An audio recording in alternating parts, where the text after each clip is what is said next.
Thank you, J.D. Thank you very much to our great Vice President. It was a good decision I made.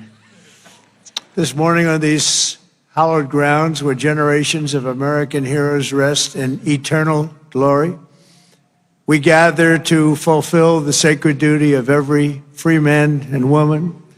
On Veterans Day, we honor those who have worn the uniform, who have borne the battle, who have stood to watch, and whose ranks have formed the mighty wall of flesh and blood, bravery and devotion that has defended our freedom for 250 years.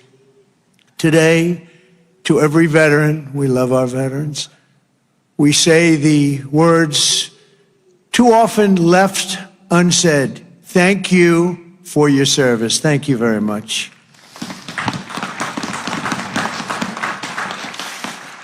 And we want to also say thank you for carrying America's fate on your strong, very broad and proud shoulders. Each of you has earned the respect and the gratitude of our entire nation. We love you, we salute you, and we will never forget what you have done to keep America safe, sovereign, and free. Thank you very much.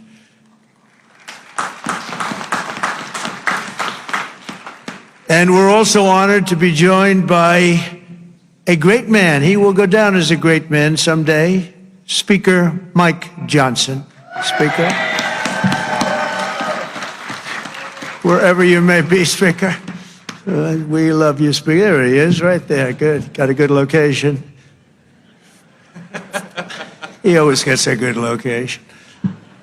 And congratulations to you and to John and to everybody on a very big victory. We're opening up our country. Should have never been closed.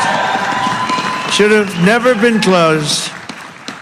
I want to thank Secretary Doug Collins, who's outstanding, just done a fantastic job for the veterans. We have a 92% approval rating. We took that up from 38% from a certain previous administration that we won't mention. Also, Secretary of War, we like the sound of that better than the other. Secretary Pete Hegseth. Pete, thank you very much. Thank you, Pete. Great job. Our great Attorney General, Pam Bondi. Pam, thank you very much. Thank you. Secretary Doug Burgum. Doug, thank you. Thank you very much for being here, Doug.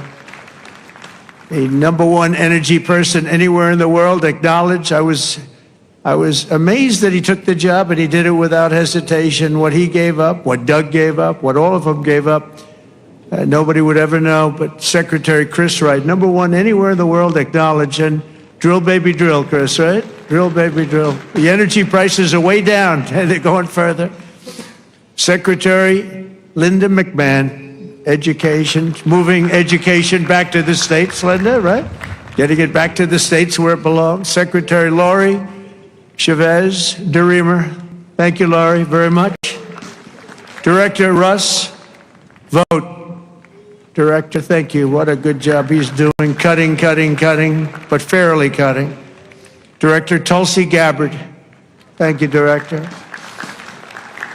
Ambassador Jamieson Greer, what a job he's done. We've taken in trillions of dollars in tariffs, and we want to keep it that way. It's been good for our country, I can tell you, including national security. General Dan Kane.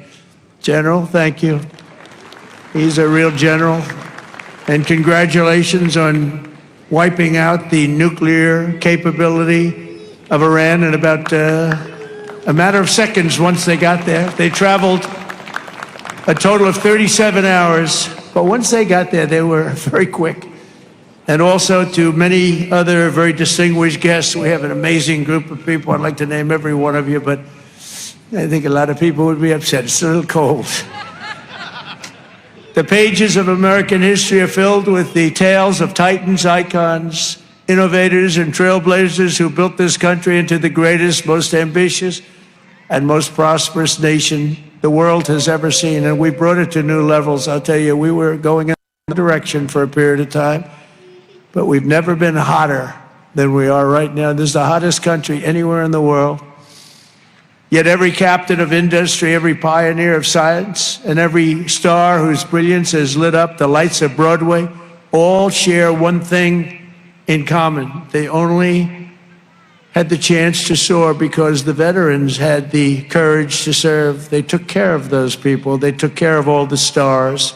The stars that you read about wouldn't be here without our veterans.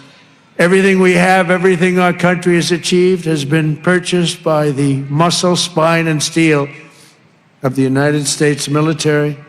We owe it all to the fierce and noble men and women of the Army, the Navy, the Air Force, Space Force, Coast Guard, and the United States Marines. Here's a guy. Our service members, our own words, are the greatest possible tribute to their immortal valor. Shortly before the Battle of Bull Run, Major Sullivan Ballou of Rhode Island became a big name, didn't he? Wrote to his dear wife, Sarah. He said, "I know how great a debt we owe to those who went before us," he said. "And I'm willing, perfectly willing, darling, to lay down all my joys of this life to help maintain this government and to pay that debt." Just 1 week later, Major Ballou did just that. He gave his life to save our country. On the night before he jumped into the dark skies over Normandy on D-Day, Colonel Bull Wolverton knelt with his men in prayer. "Dear God," he said, "we ask only this, that if we die, we must die, and we as men would die without complaining, without pleading, and safe in the feeling that we have done our best for what we believed was right. We must do what is right." Colonel Wolverton, too, died for us so bravely in battle. Today we remember with overwhelming gratitude the more than 1 million American service members who have made the supreme sacrifice and laid down their lives for the good old USA. Generation after generation, America's warriors have left behind the comforts of home and family to face violence, evil, and death so that our families could know joy, goodness, and peace. We honor them so strongly. Our heroes have lived through unthinkable nightmares so we could live the American dream, and the American dream is coming back again, stronger than ever before, and you'll see that as the next few years evolve. They have volunteered to give their last breaths to all of us so that we could breathe free. And today we know without any doubt in our hearts that after 2.5 centuries, America stands tall because America's veterans stood so strong. And soon our country will be stronger than ever before. The American veteran has forged a legacy of gallantry and daring without parallel in human history. In September 2009, Army Captain William Swenson was driving through the Afghan mountains when his convoy was ambushed by over 60 Taliban insurgents. He and his comrades were pinned down for hours without artillery or air support. A fellow soldier was shot in the chest, and Captain Swenson crossed an open field to aid his brother in arms. People said, "Don't do it, Captain, don't do it." He did it. When the terrorists closed in around them and demanded their surrender, Captain Swenson threw a grenade at the enemy and rallied his men to break their advance. He then carried the wounded soldiers hundreds of yards to a rescue helicopter before charging back 3 times, back and forth into the fire to save the wounded and bring them home. Even after 7 hours of fighting, he refused to leave any man behind. Retired Lieutenant Colonel William Swenson is here with us in Arlington, and for his actions that day, he proudly wears the Congressional Medal of Honor. Colonel Swenson, thank you very much. Thank you very much, please. Thank you. Thank you very much.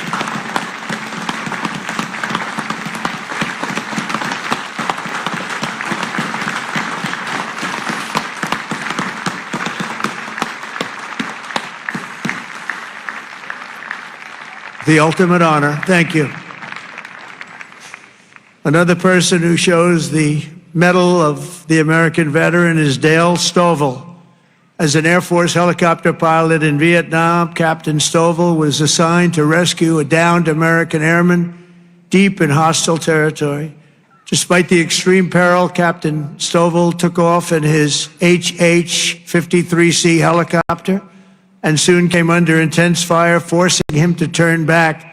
But the captain refused to abandon his mission. The next day, he willingly plunged back into the danger while taking fire from all directions. He didn't have a chance, he felt, but he said, I got to do it. He rescued the downed American pilot who had been stranded on the ground for 23 days and brought him back home alive, completing the deepest rescue behind enemy lines in the entire Vietnam War. For this and 11 other harrowing rescues, he was a brave guy. Dale received the famous Air Force Cross and the Distinguished Flying Cross and 2 Silver Stars, making him the 4th most combat decorated Air Force Academy grad of all time. He retired as a brigadier general after 31 years of service. General Stovall, you are a legend. Please, thank you. General Stovall. Thank you very much. Thank you. You look good, General. You look, I wish I looked that good. You look good. Thank you very much, General. America's warriors never quit, never surrender. They fight, fight, fight, and they win, win, win. That's what we do. We win battles. As you know, today is not only Veterans Day, but it's my proclamation that we are now going to be saying and calling Victory Day for World War I. Victory Day. You know, I was recently at an event and I saw France was celebrating Victory Day, but we didn't. And I saw France was celebrating another Victory Day for World War II. And other countries were celebrating. They were all celebrating. We're the one that won the wars. And I said, from now on, we're going to say Victory Day for World War I and World War II. And we could do for plenty of other wars, but we'll start with those 2. Maybe someday somebody else will add a couple of more because we won a lot of good ones. But when I see other countries celebrating Victory Day, I watched it. I watched UK, I watched Russia. They were celebrating Victory Day, World War II. And I said, we got to have a Victory Day. Nobody even talked about it in our country.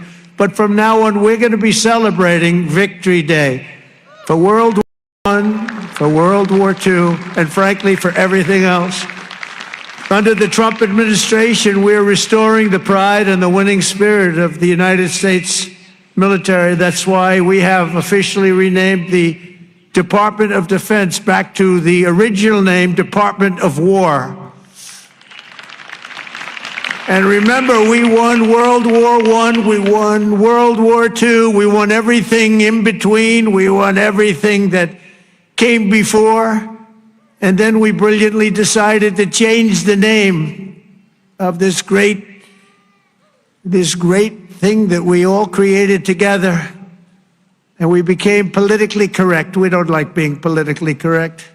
So we're not going to be politically correct anymore. From now on, when we fight a war, we only fight for one reason, to win. We fight to win. Then under my leadership, we're also fighting for the great veterans who have always been there for us, and especially when we needed them and needed them most. In 9 months, the Trump administration has cut the backlog of VA benefit claims in half. That's a big achievement, and Doug is going to get it down to 0.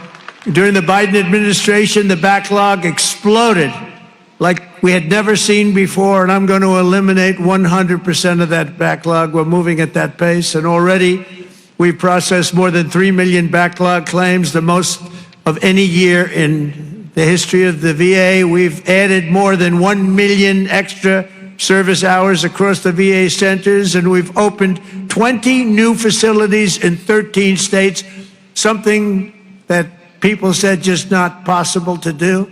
We also have brought back VA choice and VA accountability, taken away by the Biden administration, so that when you have to wait online, you go out and you get yourself a doctor. We pay for the doctor if you have to wait.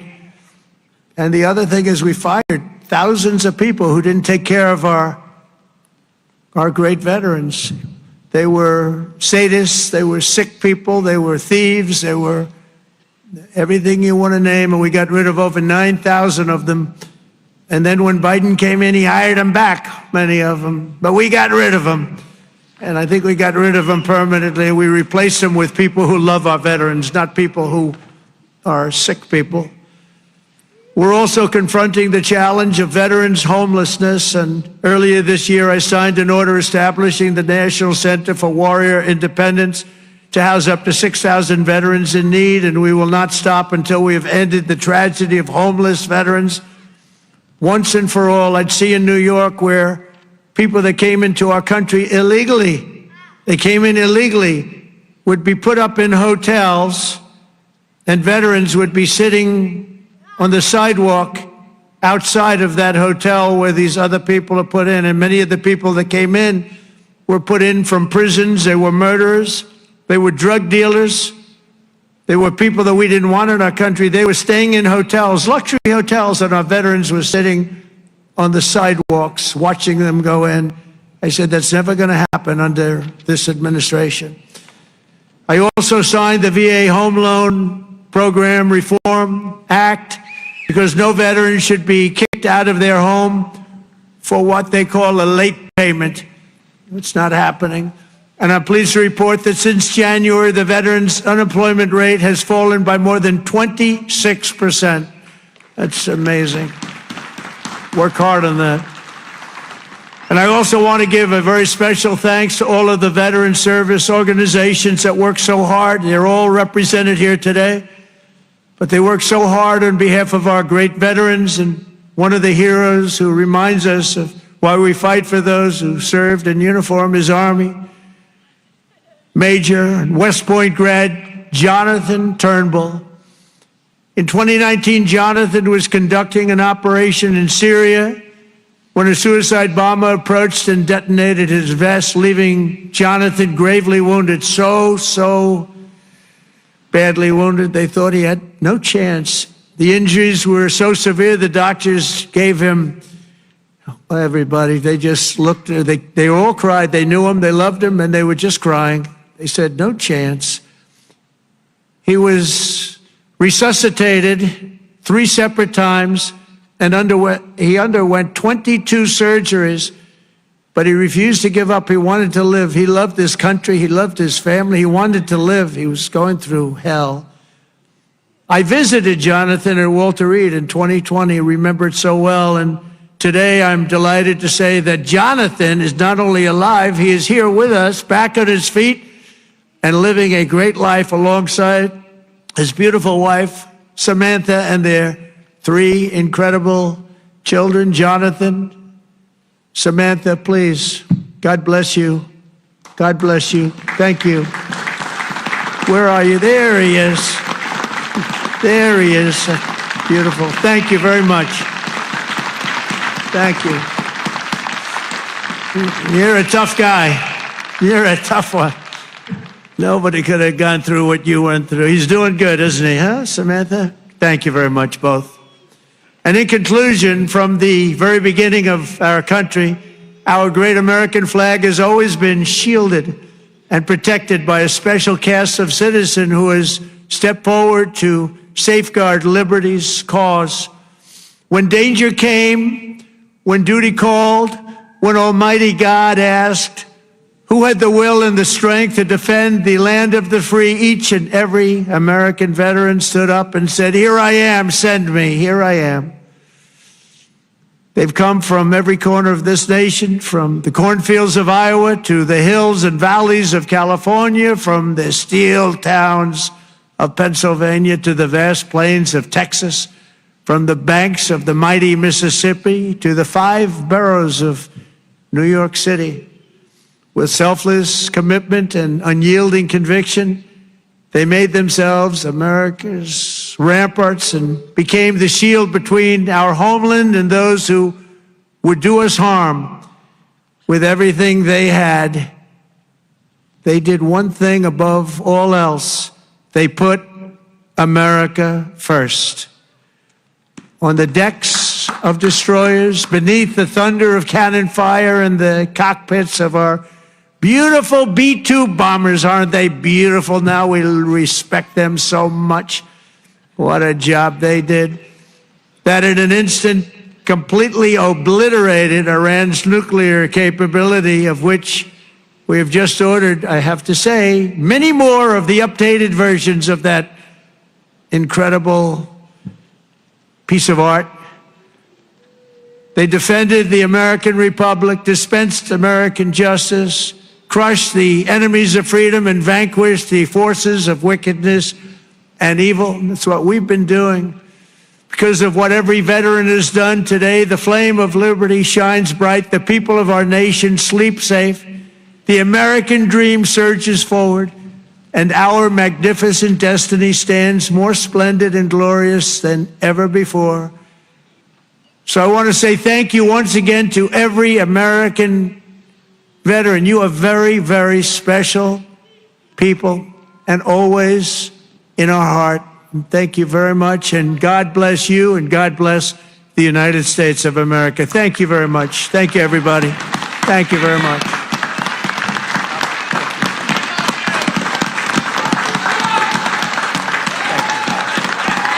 Thank you very much.